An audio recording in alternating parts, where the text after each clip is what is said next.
Hoy tenemos nada más y nada menos a la doctora Yoaris Aybar con nosotros y vamos a hablar de un tema mega interesante que yo estoy seguro que a todos ustedes les va a encantar. Yoaris, bienvenida a Vega TV 96. Un gusto, un placer estar contigo, contenta de este tema, que tengas la oportunidad y que abras la oportunidad a hablar de la mentalidad, de la importancia de poder profundizar sobre un tema tan importante y que es parte de lo que acompaña el deporte en el día a día. Así que yo encantada. No, el placer es mío, de verdad. Y esto va a ser también, mira, una conversación porque créeme que tengo mucho que aportar aquí en este podcast.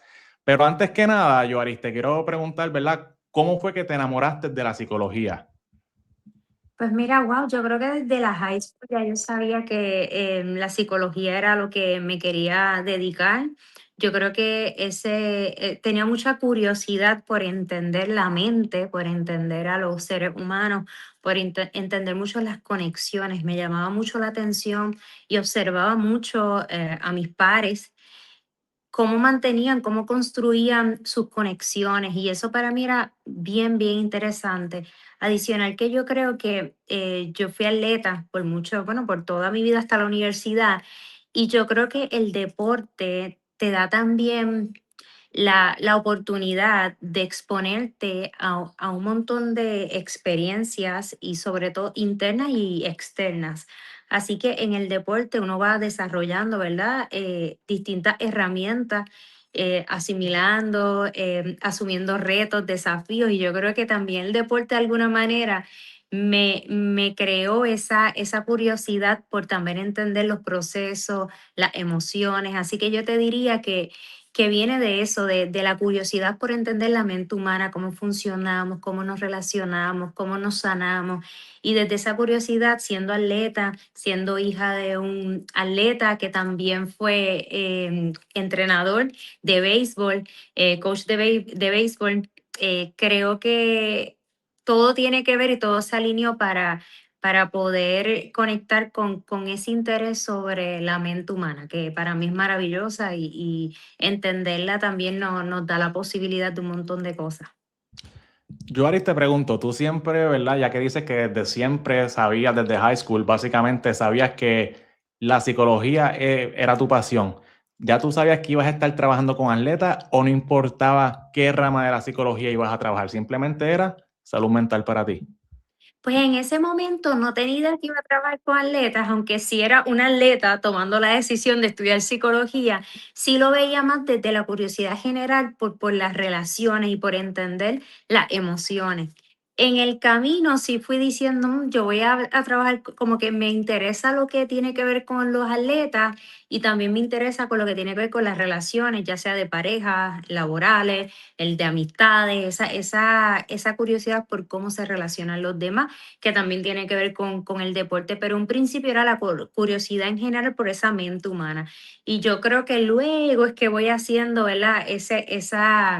Esa mirada un poquito más de, espérate, pero el deporte es algo que me apasiona, que me ha acompañado en la vida y terminó dejando, ¿verdad? La universidad, ese bachillerato para continuar mi vida, mi carrera universitaria. Continúo estudiando y estudiando, o sea, la psicología es larguísima, así que continúo estudiando y dejo a un lado el deporte de mi vida, ¿sabes? Tengo hijos, entonces yo creo que necesitaba como que esa mirada de unificar, ¿verdad? En la psicología, especializaciones, de unificar mis pasiones. Y yo creo que ahí es que nace la oportunidad de unir ya, ¿verdad? Mi carrera de psicología, especializándome en lo deportivo. También tengo otras especializaciones como en terapia de pareja. Y creo que fui uniendo todas mis pasiones, sobre todo el deporte, que es como que mi pasión mayor. Yo creo que yo siempre digo, el deporte me enseñó tanto de la vida, entender la vida, prepararme para la vida, a disfrutar de ahí, como que ese fue mi entorno, mis primeros años de vida y no salí de ese entorno hasta los 20 años. Y fue toda mi vida en el deporte de alguna manera, a través de mí o a través de mi hermano, de mi familia. Y vi cómo el deporte también sumaba tanto si se llevaba de la forma correcta. Yoaris, yo me atrevo a apostar que tú has logrado tanto gracias al deporte, porque el deporte te enseña esa resiliencia de que tienes que, te enseñan el camino, ok, si no entrené tanto, este es el resultado que voy a tener. si me siento mentalmente de esta forma, este es el resultado que voy a tener. Y entonces ya cuando uno es atleta, sabe que pues básicamente hay que fajarse en el camino para lograr las grandes cosas que, por ejemplo, ya tú has logrado. Vamos a entrar al deporte del tenis, Joares, por favor. Esto, ahora sí que esto, mira, se va a poner caliente. Sabemos que el tenis es un deporte sumamente mental. Tú pudieses, ¿verdad? Describir qué es lo que hace tan especial al tenis en la parte psicológica.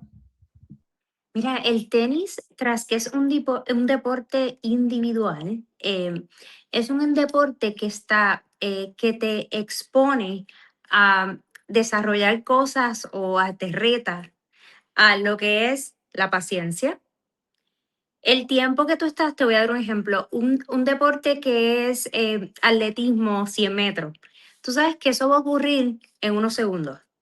Tu performance en tu evento son segundos y ya. Así que ahí lo que tú necesitas es reacción, además de otras cosas previas, ¿verdad? Preparatorias para tu carrera. Pero en el momento tú necesitas reacción. No hay otra cosa, tú necesitas reacción y recordar, ¿verdad? Tu cuerpo, la técnica.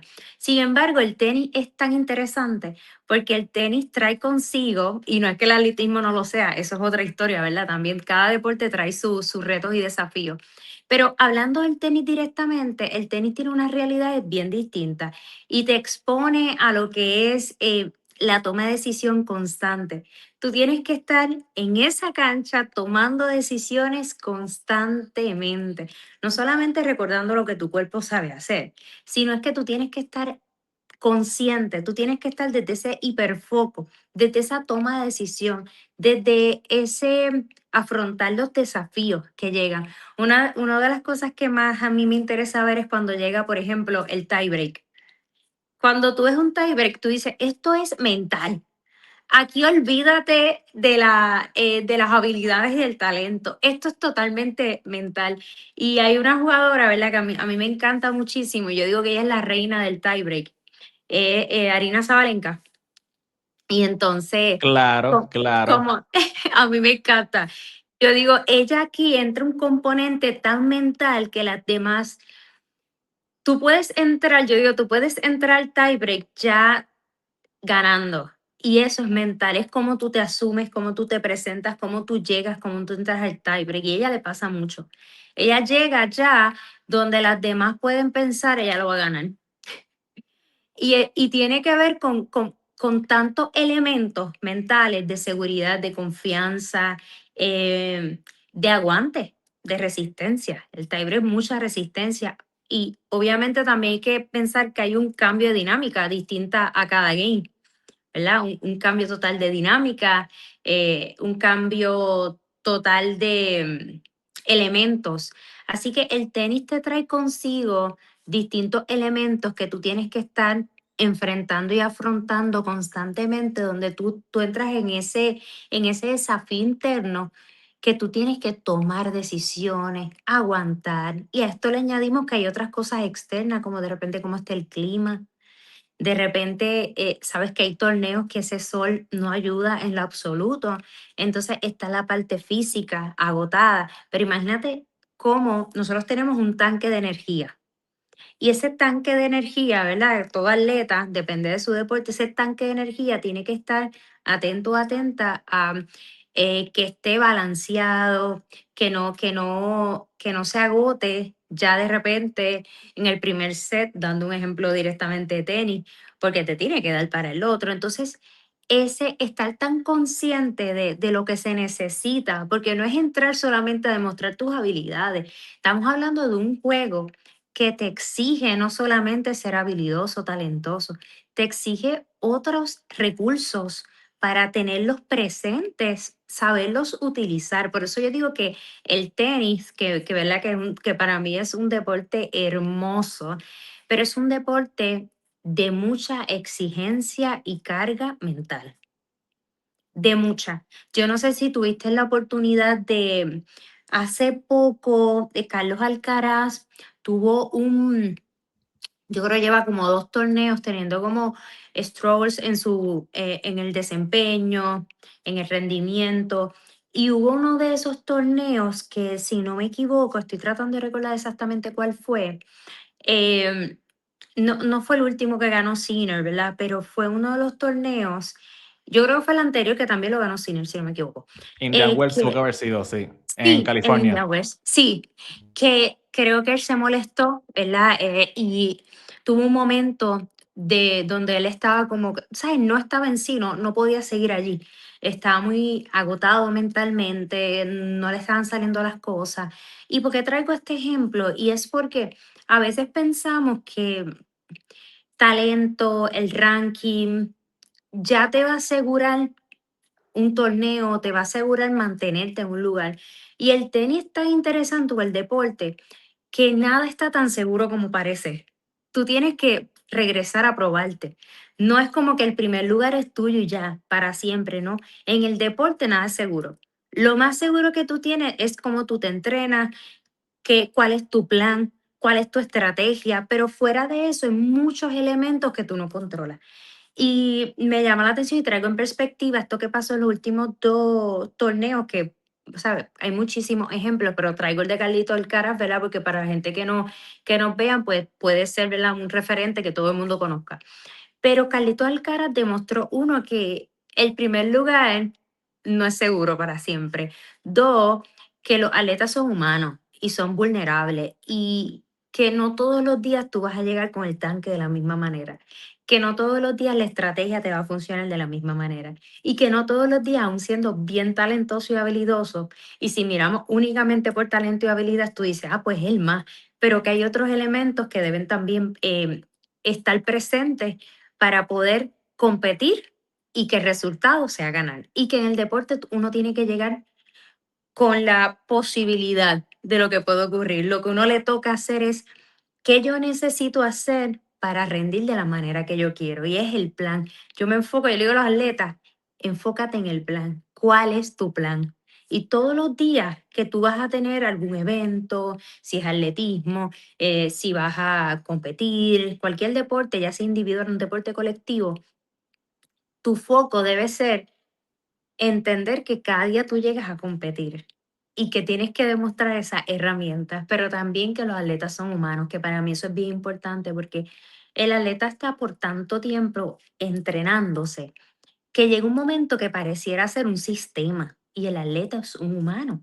Va a tener momentos de caída, va a tener momentos donde no se sienta de la misma manera, donde no rinda de la misma manera, donde tenga tropiezos y tenga que volver a mirarse, volver a entrenar, a cambiar la estrategia y son cosas que yo creo que el deporte te va mostrando. Y yo estuve, creo que fue ayer, me salió un video, creo que fue de Federer, y él estaba, que era como a través del tiempo, cómo fue cambiando su saque.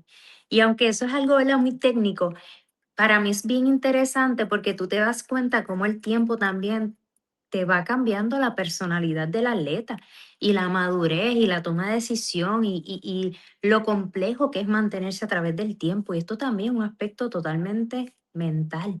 Por eso la parte mental es tan necesaria y por eso la parte mental que hoy día todavía es un reto.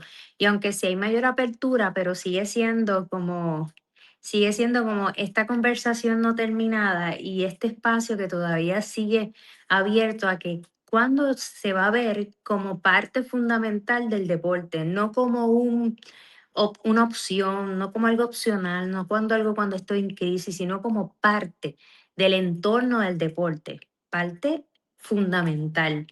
Como se ve la parte del entrenamiento físico, la parte del entrenamiento táctico o estratégico, lo mismo, la parte mental, el mismo interés, el mismo tiempo, la misma dedicación, porque es que en momentos de dificultad la mente es lo que te va a resolver, porque la mente es la que le envía el mensaje al cuerpo y es la que entra en conexión y si eso no está trabajado, no le puedes exigir lo que no le has enseñado. Wow, yo creo que ya tomamos todos un seminario aquí. Con eso que acabas de decir, Joari, de verdad que muchas gracias por eso. Eh, Ahora que hablas de esa parte mental, mira, yo podía entrenar muchas horas y sudando y esto y lo otro. Nunca me acalambré. Nunca en un entrenamiento, nunca me dio calambre. Cuando el momento de que yo sabía que el partido iba a ser difícil, ya yo entraba cargado de por sí. Era el primer punto. Y yo decía, pero ¿y por qué me siento tan asfixiado ya? Pues si apenas es el primer punto. Tú me puedes creer que cada partido que yo tenía que era cerrado, yo me acalambraba. Y yo Wow. decía, mis papás me decían como que, pero Jaime, eso es que no estás bebiendo agua, eso es que no estás Estás descansando, deshidratado. estás deshidratado. Y al pasar del tiempo, fue que nos dimos cuenta que era mental. Los calambres que me daban, estaba tan tenso que me acalambraba.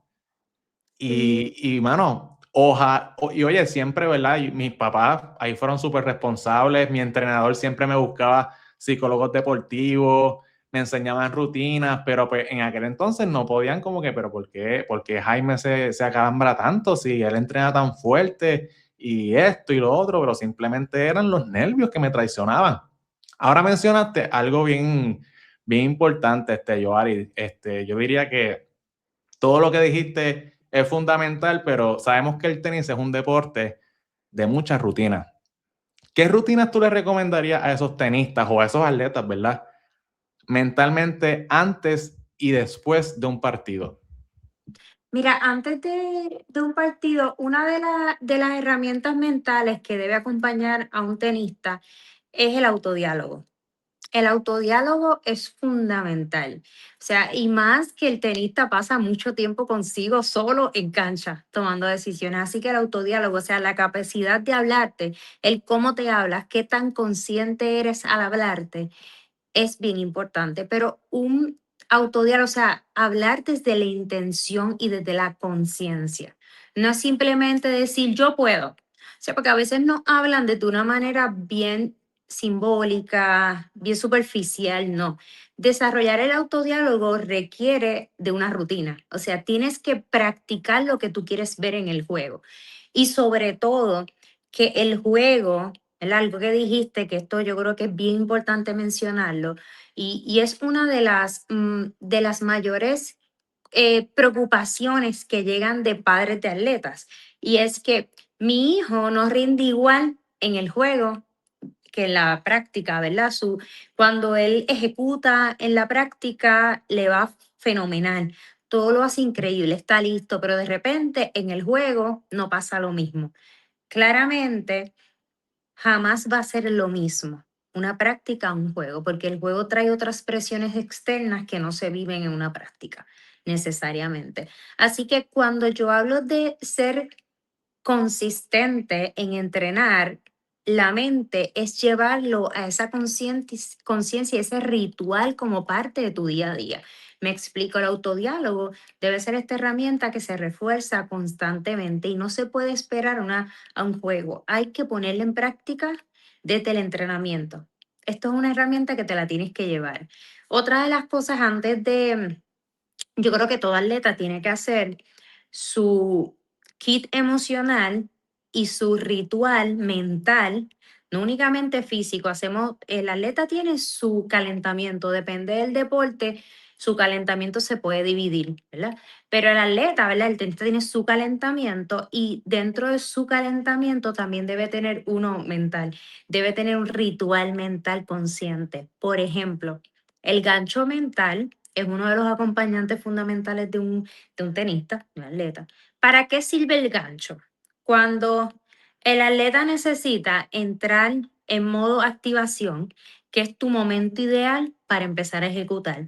Para entrar en modo activación necesitas muchas veces tu gancho mental. Es esa palabra que te genera energía, esa palabra que te engancha en el momento, esa palabra que te recuerdes ahora, esa palabra que te da esa fuerza interna o esa frase, ¿verdad? Cada quien tiene una. También, además de ese gancho mental, tenemos el gancho físico. Tú ves que muchos tenistas, a veces con la misma raqueta, se dan en el muslo o se dan un cantacito en los pies, o sea, en los tenis, o de repente yo recuerdo, yo no sé si, yo creo que Nadal tenía un montón de ganchos físicos. Él hacía muchos movimientos, no los El más recuerdo que ha ahora. tenido gancho ha sido Rafael Nadal. ¿sabes? No, no, Antes de ese hombre. servir, él no pisaba las líneas en los cambios de cancha. Llegaba a donde se sentaba, las botellas tenían que estar todas alineadas. O sea, una cosa bien, bien loca. La toalla se la ponía en la falda siempre. Eso es verdad. Era algo, no, y te lo Él dice tenía un montón. un fanático, ¿sabes? Psycho de Nadal. De Nadal, ¿sabes qué? Por nadar es que yo me enamoro del tenis. El primer juego que yo vi en mi vida, o el primer juego que yo vi consciente, o sea, porque yo tuve que haber visto mucho tenis en mi vida, pero consciente, donde yo dije, ¿qué es esto? Fue Escucharon, no Nadal. fue Y no por recuerdo, Federer, no fue no por recuerdo, Djokovic. yo creo que fue con el Potro. Ya, Yo tacho, creo que fue juegazo. uno con el potro y ahí yo dije, este hombre, ¿qué es esto? Esto es, ¿quién es este hombre? Y era Nadal, yo dije, ¿quién es este hombre? Esto es otra cosa. Yo decía, pero ¿por qué tanta pasión? ¿Por qué tanta entrega? Y me llamó mucho la atención su entrega en ese performance, ese rato, ese nivel de competitividad, de no dejarse caer, de que yo no me voy a rendir punto a punto. Fue súper interesante. Y yo dije, espérate, yo necesito empezar a ver esto con mayor intención y ahí yo empecé a ver tenis, a consumir, a consumir, a consumir tenis y fue un juego de él con el potro. Mira, lo hiciste, te enchulaste del tenis con el que tenías que hacerlo, con Nadal. Ese hombre mentalmente, de verdad que Sí, otra es cosa, otra totalmente cosa. mental, o sea, mucha fortaleza mental y yo creo que es obviamente, Nadal empieza a jugar tenis bien nene. Yo digo que él se comía estas canchas de clay de que era, ¿verdad? Un baby, pero también ese trabajo mental de él fue bien, bien notorio. En su ejecución, en su historia, ¿verdad? Del tenis, ese dominio de las canchas de clay, yo creo que es una figura que nos da tanta información. Yo en cada deporte, ¿verdad? Yo creo que todos los atletas nos da un poco de información y cada uno tiene su personalidad, pero en cada deporte uno puede ir escogiendo, ¿verdad? Algunos que uno decía, bueno, la fortaleza mental era una herramienta que utilizaban y Nadal es uno de esos que tiene una fortaleza mental increíble. Ahora de los muchachos nuevos, yo te puedo decir que es un poco distinto, ¿verdad? Cada generación trae consigo unos cambios, pero sí, Sinner tiene sus momentos donde yo te diría que tiene muchas piezas de fortaleza mental en el juego, aunque es un juego bien distinto a cómo jugaba, por ejemplo, Nadal. eh, yo utilizo unas piezas de fortaleza mental en cancha bien, bien que sobresalen. Carlitos, depende de de cuál sea el torneo, también tiene una capacidad de acaparar, ¿verdad? Esa parte mental. Lo que pasa es que es un poquito más variante, más variable. Y a mí me encanta Sabalenka observarla porque pienso que Sabalenka utiliza mucho lo mental y que ha cambiado su juego muchísimo a nivel mental. Antes no manejaba unas partes de, ¿verdad? No gestionaba a lo mejor de una manera que le funcionara necesariamente, ¿verdad? Y ha podido adaptar unas cosas y ahí se han notado unos cambios a nivel de fortaleza mental que están dando unos resultados. Yo creo que mujeres también, Rivaquina, depende del torneo, está siendo muy, muy, muy letal en las destrezas de fortaleza mental, de poder leer, es difícil leer como un Federer, es difícil leerlos y cuando tú no puedes leer a nivel mental a tu contrincante se te hace difícil entenderlo y ahí entonces te puede dar problemas. Así que la mentalidad no es únicamente aprender, o sea, el trabajo mental no es únicamente aprender a gestionar las emociones, es un trabajo que va desde gestionar las emociones, desde acompañarte en los procesos difíciles, desde los procesos de lesiones, desde los procesos donde sientes que estás fallando, desde cuando pierdes torneo. Lo mental recoge tanta área, incluso estratégicamente hay un aspecto mental. Cuando tú tomas decisiones que, que traen consigo resultados en el juego. Y en el tenis tú estás constantemente haciendo eso. Esto es un elemento mental que tú lo unes a la estrategia, pero tú no respondes únicamente y sobre todo en el tenis por reacción. Hay un sentido estratégico mental. Así que yo te diría, yo creo que por eso es que para mí el tenis es tan maravilloso. El observarlo es un deporte donde tú puedes sacar tanto contexto de cómo trabaja la mentalidad, que es increíble, de verdad. Yo sé que me habías dicho que también uno hace luego. para terminar esa pregunta, yo te digo que el gancho mental, físico también, la parte, las respiraciones, yo no soltaría nunca las respiraciones, depende cuál, ¿verdad? De respiraciones diafragmáticas, de respiraciones más dirigidas, respiraciones más visualizadas. La visualización es una herramienta bien poderosa si la utilizas intencional y estratégicamente. También hay aspectos de hiperfoco que son sumamente importantes previo a cómo te desconectas del ruido exterior para entrar en modo competencia. Y eso es bien importante. Y ahí la parte ritual es esencial, porque en la medida que tu mente y tu cerebro recoge la repetición esquemática, se da, ¿verdad? De una manera, eso que quieres, ¿verdad? Es bien importante llevarlo a un contexto de repetición y lo mental debe ser siempre también de la misma manera, repetición, repetición. Luego de un juego, yo creo que una de las partes más importantes es el proceso, obviamente, de liberar la carga emocional que te trajo el partido, el descanso, pero también desde el autodiálogo, mucho cuidado, ¿verdad? Muchos límites con ese autodiálogo de no lastimarte, lacerarte emocionalmente, hablándote rudo. También una recomendación que yo siempre doy luego de un partido, que ese no es el momento para hacer una reflexión o una evaluación de tu performance. Ese no es el momento. Primero, tu energía no está para eso, estás vulnerable, es parte del proceso y hay tiempo para cada cosa. Luego que termine un juego, el análisis sobre lo que pasó no es en ese momento que se hace, eso se hace en otro momento, luego que llega el descanso. Luego de un juego, tú necesitas hidratarte, descansar, soltar las energías que requieren y ya luego llegará el momento de hacer tu análisis para poder, ¿verdad? Luego es lo que viene, para tú poder llevar a la práctica, el entrenamiento, lo que tú necesitas mejorar, mirar, que eso es un ejercicio bien importante, pero no lo tienes que hacer cuando tan pronto sales de un partido. Entonces, yo creo que muchas veces entramos ganando a la cancha y eso tiene que ver con la parte mental, con cómo tú te sientes, con cómo tú te hablas, cómo tú te preparas, qué tanto tú haces que te lleve a la ventaja. Yo siempre digo eso.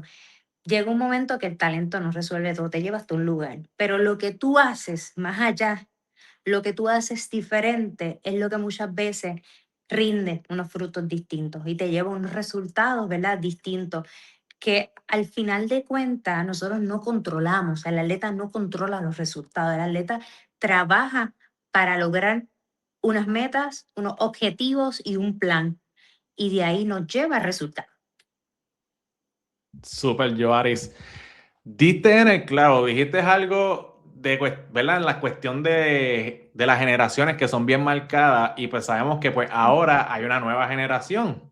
Por ejemplo, está afuera, Federer está afuera, Djokovic está a punto de salir también y pues ahora tenemos, ¿verdad? A estos dos reyes, como yo les llamo, a Sinner y Alcaraz, pero entonces se puede notar una diferencia bastante marcada en el aspecto mental y después de ellos hay otras personas que son otras generaciones también que pues lo mental se les nota a leguas de verdad de por qué se les hace difícil cerrar el partido, unos ganan más fáciles que otros. Te pregunto, Yoaris, ¿por qué hoy Consistencia. día los jóvenes son más débiles mentalmente que antes? Yo te diría que es más que, o sea, no necesariamente débiles, yo lo miraría que son totalmente distintos. O sea, la generación ha cambiado y cada generación requiere un acercamiento bien distinto. Me voy a explicar. Estamos hablando de una generación que está trastocada por la era digital y eso sí tiene precedentes y sí ha cambiado el cómo nos relacionamos, el cómo aprendemos y el cómo gestionamos. Cuando hablo de la era digital es que realmente el hecho de que las cosas estén mucho más accesibles, visibles, cercanas y posibles, genera en el cerebro que tu cerebro empieza a trabajar y a funcionar desde ahí. Tú entras hoy día a un celular y ya tú ves ranking, ya tú ves información. Esto tú no lo tenías antes. Para tú ver eso, tú tenías que utilizar otros métodos y tenías que esperar. Ahora tú no tienes que esperar. Tú sales de un juego y entras al ATP, bajas la aplicación Es una y ya presión tú estás extra. viendo en live, los Sí, cambios es de bien loco. puntuación. O sea, yo tengo la aplicación de ATP y yo me paso cada rato, a mí me da con entrar y me paso mirando a ver si he cambiado algo.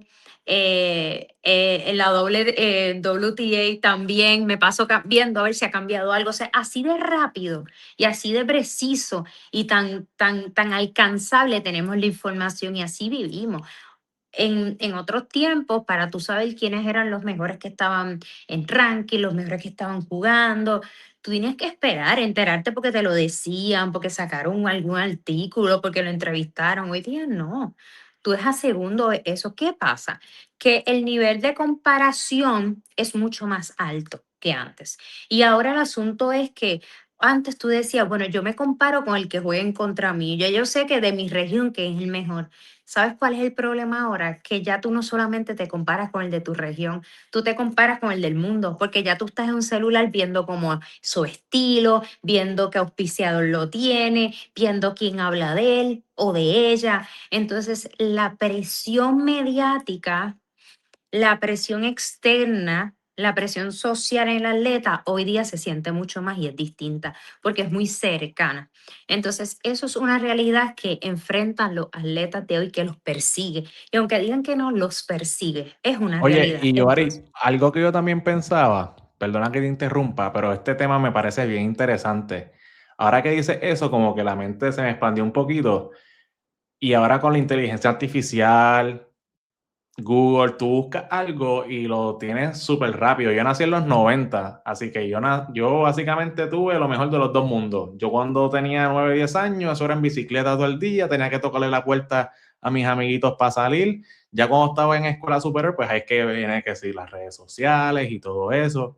Pero esto, ¿verdad? Estos jóvenes que básicamente se criaron siempre con lo que es el internet, la inteligencia artificial, yo diría que también se pudiesen, tú me corriges, la experta aquí eres tú, pero pueden desesperarse un poco porque pienso que tienen todo tan accesible, tan fácil, que quizás cuando ven que le cuesta ver los resultados, puede que hasta se quiten y eso es lo que está pasando, o eso en realidad no tiene nada que ver. sí, totalmente. El tiempo, o sea, la tolerancia, el tiempo de espera, desarrollo de algo es mucho menor. Y vamos a la realidad. Hoy día, y esto obviamente va a depender también por el atleta, por el entorno, ¿verdad? Por las herramientas que tenga, pero en temas generales, el nivel de tolerancia es mucho más mínimo. Pero es que hoy día tenemos otros recursos que muchas veces hacen que X atleta llegue más rápido a X punto versus antes que para llegar a X punto tenía que pasar aquí, acá, allá, allá. Y esto lo vemos general desde incluso la exposición mediática. Antes, para tú vivir exposición, realmente tú tenías que ser más grande, tenías que ser bien conocido, tenías que haber hecho unas cosas. Hoy día, para vivir exposición, realmente tienes que ser bueno en tu esquina. Si tú estás en una escuela o un colegio, ya hoy día hay exposición de eso, hasta los niños hablan de los atletas desde pequeños. Así que eso genera mayor nivel, o sea, menor nivel de la tolerancia de, espérate, pero es que yo quiero hacer esto porque allá lo están haciendo, porque yo quiero que me mencionen, porque yo quiero participar en esto desde que soy pequeña. Entonces también antes había un poquito más espacio desde un poco, tal vez un entorno más tranquilo en el tema del desarrollo. Ahora con la misma, con el mismo nivel, estilo de vida, todo lo que está pasando en el mundo, ese espacio de desarrollo es un poco menor o menos y se da más rápido a lo mejor lo que es la competencia. O ahora tal vez hay más, desde más pequeños, infantes, hay mayores torneos, mayores exposiciones, mayores lugares donde competir, versus antes que había espacios a lo mejor más, te movías más desde el desarrollo y luego entonces llegaba la competencia. Entonces estamos viviendo realmente cambios. Y cuando vivimos cambios, tenemos que, y esto es un tema que yo lo comparto con muchos entrenadores, coaches, cuando yo doy consultoría, que yo digo que ahora están en crisis porque están resintiendo muchos de los entrenadores, coach, al equipo técnico. Algunos vivieron la época donde estaban con los atletas del ayer o esos atletas que no eran con la nueva generación ¿Y qué pasa? Que las cosas eran distintas y ellos resienten el hecho de cómo me acerco a entender este atleta y es válido para ambas, ¿verdad? Para tanto los entrenadores como para los atletas, porque es complejo. Entonces ellos están en este reto de no entender y una de las cosas que yo le digo es eso, como mira, antes funcionó algo y eso está perfecto. Ahora hay que encontrar cómo te funciona de otra manera. Y eso no te hace menos ni hace menor atleta. Es que ahora hay que buscar cómo funciona de otra manera. Y es importante hacerlo porque esa es la única forma de seguir potenciando el deporte. Si nos quedamos en la línea, y esto es algo que yo hablo mucho con los entrenadores, si nos quedamos en la línea de no son como los atletas de antes. Entonces no vamos a poder potenciar a mayor escala a los atletas de hoy, que en definitiva no son como los de antes. Pero hacer las paces con que no son como los de antes y ver entonces cómo los ayudamos a los atletas de hoy con sus áreas de fortaleza y con sus áreas de necesidad, áreas de oportunidad y seguir buscando la manera. Yo, ¿verdad? Yo creo mucho que siempre tenemos que mirarnos y aprender cosas nuevas y nunca nos podemos quedar en eso como, ay, es que ya esto me funcionó, yo lo hice así, hay que seguir. Y eso es lo que hay que hacer hoy con los nuevos atletas, con el deporte. Sí es una mirada distinta, es un acercamiento distinto. Hasta si tú ves el juego de antes al juego de ahora, obviamente yo empiezo a consumir un tenis mucho más moderno de lo que era antes el tenis, pero cuando veo videos, veo el cambio generacional hasta en el juego, cómo se da un estilo de juego diferente versus el estilo de juego ahora, las actitudes, o sea, veo un cambio en todos los aspectos y contexto, y eso es bien interesante. Obviamente, desde mi rol es súper interesante mirar los cambios, pero también mirar cuáles son esas necesidades emocionales, esas necesidades físicas. Los atletas a nivel físico también tienen unas nuevas paradojas, unas nuevas miradas a nivel de alimentación. Son muchos cambios. Incluso una de las cosas que yo estuve hablando, un taller que yo estaba dándole a entrenadores era la complejidad del celular en la vida del atleta. Yo tengo atletas, ¿verdad? Que en general, las recomendaciones que yo le doy muchas veces a los atletas es tiempo, un time out de las redes sociales antes y después, que ese no te lo dije en las recomendaciones, hay que ponerlo número uno. O sea, un atleta que esté en las redes minutos antes de jugar es un atleta que no puede estar hiperfocado en lo que viene en su performance, porque si está en las redes está recibiendo demasiados estímulos que afecta su rendimiento.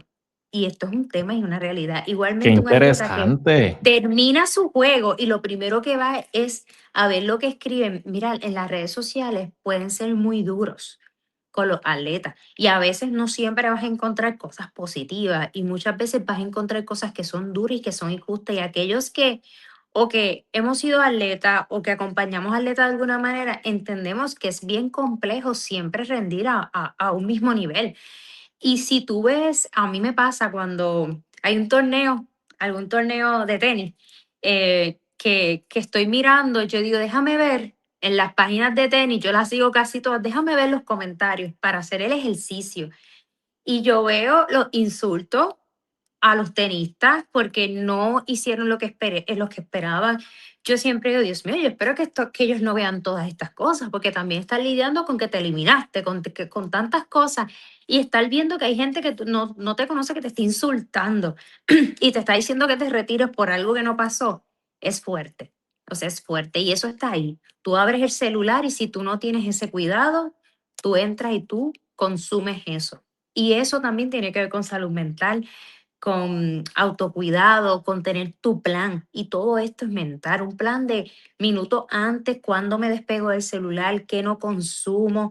Y todo esto se trabaja. Yo digo que el entorno es fundamental y aunque el tenis es un deporte individual, tienes tu equipo de alguna manera y hay que hacer acuerdos que sean bien saludables desde el consciente para el atleta. Yo pienso que el atleta hay que cuidarlo y que el entorno es bien importante con el atleta. Ser atleta es bien sacrificado.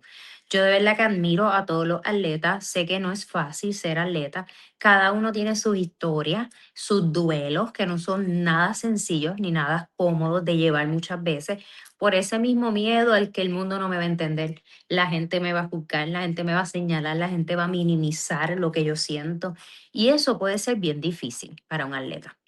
Ahora que mencionas eso, voy a abrirme, ¿verdad? Algo que tocaste que, pues, es lamentable para mí porque, pues, yo tan pronto salí de mi carrera juvenil, que esto lo hablamos fuera de cámaras ahorita, cuando salí de mi carrera juvenil, pues, los ataques de ansiedad me consumían demasiado, yo varias, a nivel de que vomitaba antes de los partidos, temblaba, mucho sudor, y entonces sentía que no rendía de la misma forma que lo hacía antes y todo el mundo me decía, mano, pero es que tú en las prácticas estás jugando muy bien y yo me sentía muy feliz y muy bien en las prácticas y, ¿verdad? Rendía de la forma que se supone que fuese, pero llegaba la hora del partido y como muy bien tú dijiste hace unos minutos, que tú desde que entras a la cancha ya tú puedes ganar el partido o lo puedes perder.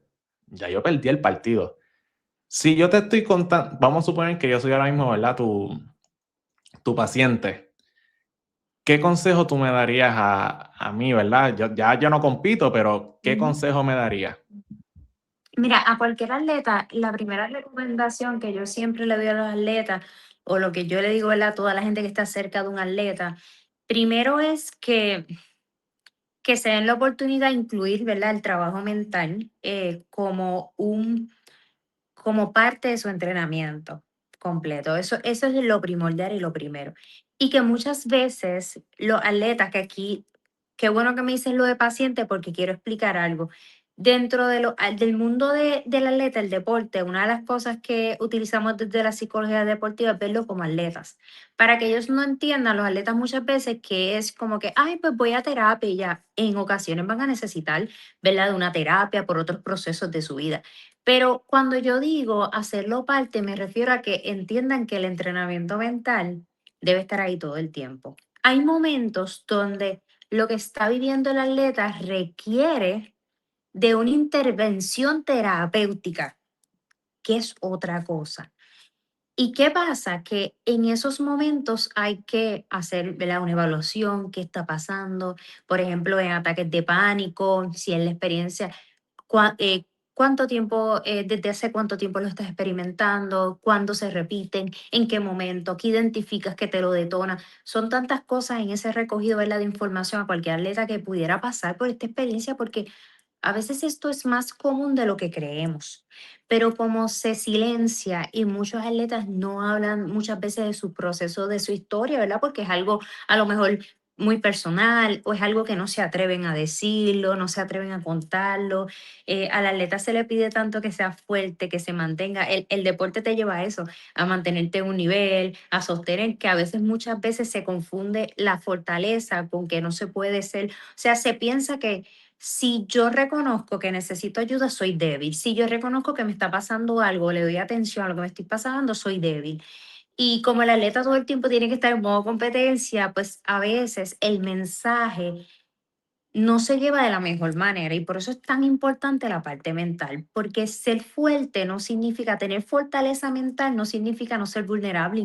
Incluso hace poco alguien me decía que había una atleta que estaba llorando, ¿verdad? Y yo le decía que no hay edad para no llorar, que llorar es una respuesta que muchas veces que ocurre, ¿verdad? Por una experiencia, ocurre natural en cada ser humano y que el que mejor se gestiona no es el que no llora. Hay gente que llorar es parte de lo que le sale de acuerdo a la experiencia que está viviendo.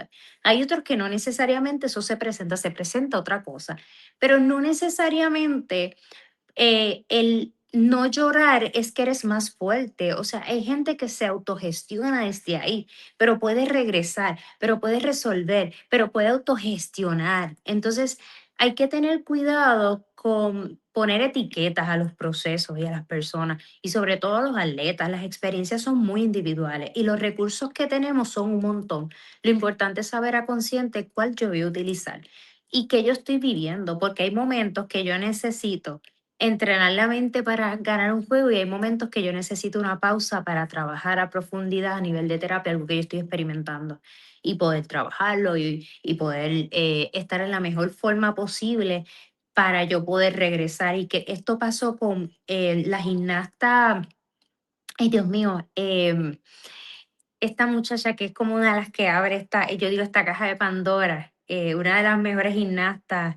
eh, Simon Biles creo que es que se llama. Simon, sí, sí, Ajá. sí, Simon, que ella sale por un año y hace toda su historia de todo lo que ella vivió a nivel emocional. Ahí salió que ella estaba manejando traumas de la infancia bien fuerte, que esto era ya un proceso, ¿verdad? Terapéutico profundo de acompañamiento adicional, ¿verdad? El trabajo mental para su deporte. Y ella habla de este tema, ¿verdad? Abiertamente y cómo ha sido su proceso, pero también pone un contexto la importancia de mirarnos y de saber cuándo necesitamos cada cosa y sobre todo de no sentirnos menos porque estamos viviendo, o sea, que el atleta no se sienta menos porque está viviendo un proceso difícil de vulnerabilidad, donde ha bajado su nivel. Los atletas pueden vivir estos procesos y son bien difíciles, pero no los hace menos. Y sobre todo, que es una campaña que yo traigo ahí de la mano, es el poder enseñarle al atleta, los que hemos sido atletas por tanto tiempo, abrazamos el deporte como parte de nuestra esencia y nuestra vida.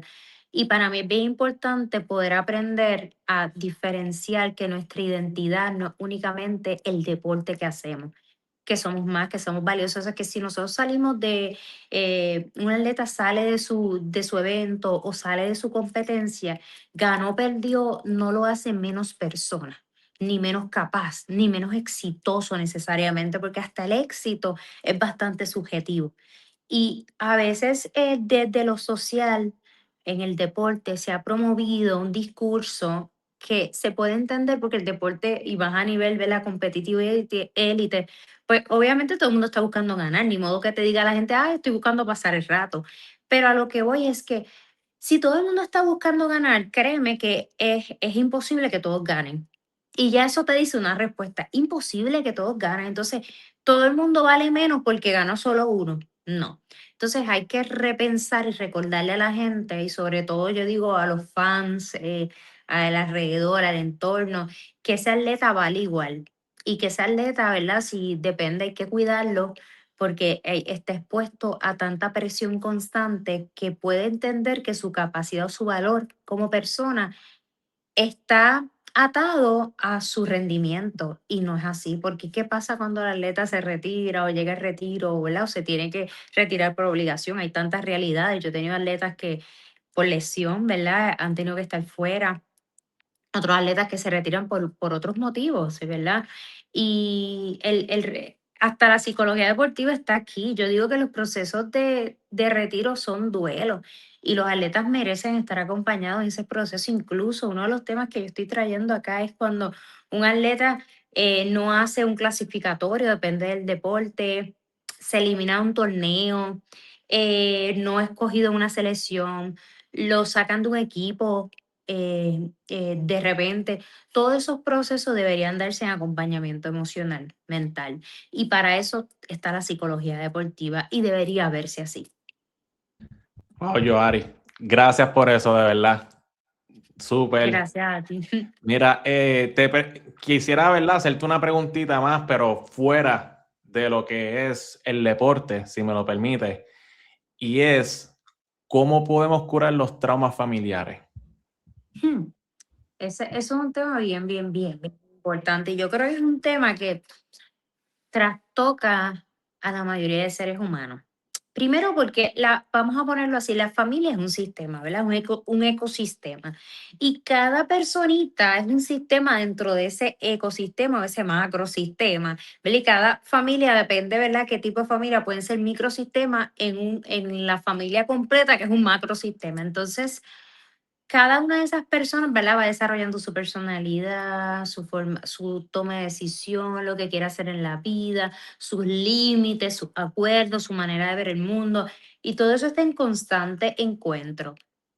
Es imposible que todos estén de acuerdo, es imposible que todos vean las cosas de la misma manera y además No tiene que pasar. Yo creo que el problema está en cuando se pretende que los demás vean las cosas de la misma manera. Ahora, cada ser humano también tiene una manera de vincularse o aprende de pequeñito a vincularse de una manera y muchas veces aprende de esas figuras de poder o esas figuras adultas, ¿verdad? Los padres, los cuidadores, los tíos, los abuelitos, depende quién es la persona que más estaba ahí en ese desarrollo de la infancia y se aprende mucho, ¿verdad? Porque los bebés, los niños son esponjas, aprenden mucho desde ese modelaje que yo te veo haciendo, no que tú me dices necesariamente que yo te veo haciendo y muchas veces replico o hago. Por eso hablamos mucho de patrones, de que sostenemos patrones y que la adultez es un buen momento para empezar a romper con patrones. Así que en recomendación, ¿verdad? Para trabajar los traumas, definitivamente terapia. En segundo lugar, entender que tenemos la capacidad de primero hacer las paces con nosotros, de nuestra historia. Y tercero, tenemos el derecho y la capacidad de romper con patrones. Incluso es muy saludable romper con muchos patrones. Y hay patrones que uno dice, fíjate, en este momento me funcionó para cuidarme, para salvarme, para gestionar esto, pero hoy día ya yo no lo necesito y cómo entonces lo miro y cómo me acerco desde otro lugar. Y eso es bien válido. Es válido, muchas veces es bien sano. Y dentro de los contextos familiares, a veces esto no se entiende. Cuando hay una persona que quiere romper con patrones, es como que, ay, pero ¿qué haces? Como que sales de la norma. Pero a veces salir de la norma no es malo. A veces es hasta saludable. Y yo creo que cada ser humano lo que tiene es que buscar lo que le hace bien, cómo puede tener unos vínculos saludables con la gente que los quiere y eso a veces requiere de límites. Mm, Podemos querer a gente y esto es una recomendación que yo a veces doy en la familia, podemos querer a la familia desde distintos lugares. No a todo el mundo tú lo tienes que querer desde el mismo lugar, desde el mismo acercamiento. Hay gente en la familia que tú los puedes querer mucho, pero no necesariamente tienes que a lo mejor contarle todo, verlos todo el tiempo. Entonces, hay formas también de querer de acuerdo a la paz mental, a los límites de uno, y esto también está bien. Así que en la vida yo creo que toda persona debe buscar, ¿verdad?, su bienestar, nutrir las relaciones que les haga bien, que les llenen, porque eso es importante, somos seres relacionales y no siempre van a ser 1000 personas, ¿verdad? Pero no tienen que ser 1000 para uno sentirse bien. Hay veces que tú tienes 2 personas que te llenan, que, ¿verdad?, con las que tú no compartes y eso está más que bien. Entonces yo creo que cada quien va formando y construyendo su historia, que uno nunca debe dejar de mirar su propia historia para tomar decisiones, para cambiar. Y para siempre tener la oportunidad de decir, mira, la terapia puede ser una herramienta que necesite y no me hace menos. Y tenerla ahí de opción, mira, cada vez que yo necesite regresar, tomar otras decisiones, esto es un proceso de acompañamiento que me ayuda a sanar, a tomar decisiones, a cambiar de perspectiva, a mirar la vida de otra forma. Y eso está bien, el acompañamiento profesional está más que bien y a veces yo sé que asusta porque a lo mejor no tenemos la idea de lo que es, pero yo digo, mira, es válido que te asuste, pero hay veces hay decisiones que tomamos que pueden asustar, pero en el camino son sumamente positivas para uno. Y esto es lo mismo que yo les digo a los atletas. Desde los atletas, es más, es verdad, ese entrenamiento mental, pero yo siempre les digo como, desen la oportunidad a veces de ese acompañamiento, a veces de mirarse de un lugar un poco más justo, un poco más empático, un poco más humano, y más que desde el deporte uno vive siempre, ¿verdad? Con esa mirada de ser excelente, de llegar a la excelencia, y eso a veces arrastra mucho, no trauma solamente, arrastra mucha presión y mucha ansiedad y el cuerpo también aprende eh, a estar siempre en nivel de activación, en nivel de alerta. Y hay que también aprender a regular el cuerpo. O sea, no podemos pedir al cuerpo que confíe si no le hemos dado la forma de cómo confiar. La confianza se construye y se necesita un trabajo, ¿verdad?, del entorno, de ese mismo atleta consigo mismo, de brindarse esa confianza a través de esa construcción. No se puede exigir lo que no se le ha enseñado a la mente y al cuerpo a desarrollar. Así que es un proceso. En la vida tenemos que seguir entendiendo que nos movemos desde los procesos y que los procesos toman tiempo y que nos hacen vivir distintas estaciones. en el deporte, en la vida, en las relaciones, en el trabajo, en todos los aspectos. Por eso yo digo que el deporte es maravilloso para enseñarnos tanto de las relaciones, de lo social, de la autogestión, de la toma de decisión, de la valentía, del emprendimiento, de la ética, de todo. Joari, gracias por decir que sí. Gracias por tu tiempo, por dar tanto conocimiento, ¿verdad? Estoy sin palabras, de verdad que tremendo Gracias. podcast. Espero que, ¿verdad? Que el podcast haya cumplido con tus expectativas. Gente, ya ahí lo tienen. Suscríbete, dale a la campanita, comenta, comparte. Este podcast es, mira, para todo el mundo, sinceramente. Chequeamos, nos vemos en la próxima. Gracias.